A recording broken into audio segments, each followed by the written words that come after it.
కాంగ్రెస్ అభ్యర్థి గెలిచినా గెలవకపోయినా ప్రభుత్వానికి వచ్చే నష్టం ఏం లేదని రేవంత్ రెడ్డి గారు మాట్లాడారు. సో దాన్ని ఉద్దేశించుకునే భయంతో ఇదంతా అని చెప్పేసి అంటున్నారు. మరి ఎవరైనా ఒక ప్రచారంలో రెండు మాటలు మాట్లాడతారు. ఓడిపోతే నష్టం లేదు అనే మాట ఒకటి ఉంటుంది, రెండవది మీరు మాకెందుకు ఓటేయాలనే రెండవ మాట కూడా ఉంటుంది. రెండు మాటలు చెప్పారు, ఆ మాట ఇడిచిపెట్టి ఈ మాట చెప్తారండి. మెదవకు పని పాట ఏం లేదు.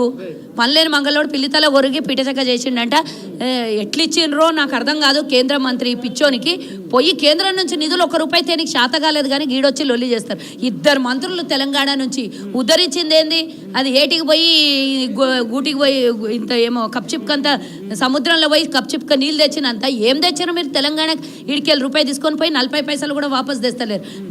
వేరే రాష్ట్రాలకేమో రూపాయి ఇచ్చిన వాళ్ళకు ₹7 వాపస్ ఇస్తున్నారు. మన రాష్ట్రానికి ఏమి ఇచ్చారు? కొత్త రాష్ట్రము 10 ఏళ్ళ అభివృద్ధికి నోచుకోలేదు, రాష్ట్రం అప్పుల పాలయ్యి ఉన్నది. 2 మంత్రులు ఉన్నారు. మిమ్మల్ని మంత్రులుగా ఈరోజు తెలంగాణ నుంచి కేంద్రం మీకు నియమించినందుకు తెలంగాణకి ఏమన్నా ప్రత్యేకంగా అభివృద్ధి జరగాలి, నిధులు రావాలి.